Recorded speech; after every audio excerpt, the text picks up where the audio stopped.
Becoming a millionaire requires a combination of hard work, smart financial decisions, and a bit of luck. Unfortunately, financial education is just not taught in schools anymore, or it never was really taught in schools, and that's a big problem for us. In schools, we were taught to get good grades, go to college, get a good job, work hard, get married, have kids, buy, and if possible, save for retirement as well. As a result, we're forced to learn from financial education on our own through books, YouTube videos, podcasts, etc. I personally would have loved to know 20 years ago what I know now. I could have made so much better choices and be much further along in my journey. So here are the steps I've taken in the past several years, and you can take as well and to increase your chances of becoming a millionaire in the future. Step number 1 is you want to have specific financial goals in mind. You should have a clear idea of what you want to achieve and set realistic financial goals that can help you get there. This might include like paying off your credit card debt. A lot of people have a lot of credit card debt and they struggle with it. So the number one thing you really want to do is get rid of that kind of debt. The next thing you want to do is build an emergency fund. You should have at the very least, 6 months of reserves in case something happens, there's an emergency,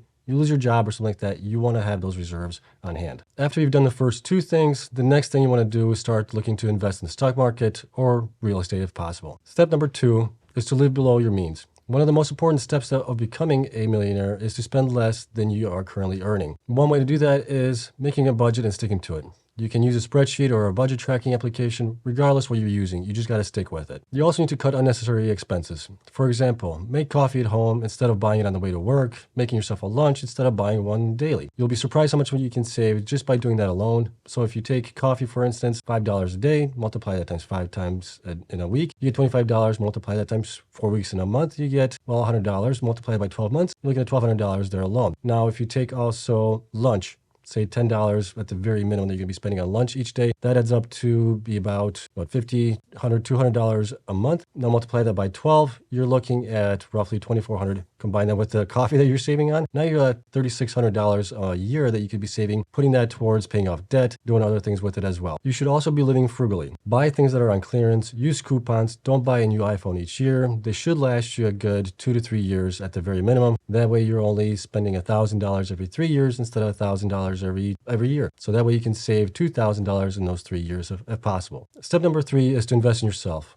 This could mean investing in your education, or if you're going to be doing like a side business or a side hustle, you want to invest in those types of things. Books are by far the best way to get a lot of information and are relatively inexpensive. The next best thing is audiobooks. If you commute to work, this is a great way to listen while you're driving to work. If you're driving for half an hour or something like that to work, that's basically an hour worth of reading there that you could have during the day, each day, 5 days a week. You could finish a book in possibly a week to 2 weeks if that works for you. But that's a good way to do it. That's one of the ways I did it when I was commuting for my MBA. I was driving 35, 40 minutes to school each time, and I would just buy a bunch of audiobooks and listen to them that way. You can also rent them from your local library if they have them available. You also want to set aside some time each week to watch a video on financial education or on skills that you are lacking, and you can do that by going to YouTube, other sources, wherever they might be, but it's a good way to at least spend some time, maybe half an hour a week, to just develop more of your skills. By developing your skills and knowledge, you can increase your earning potential and create new opportunities for yourself in the long run, which will help aid in becoming a millionaire in the future. Step number 4 is to invest in the stock market. Investing in stocks and other securities can be a great way to build wealth over the long term.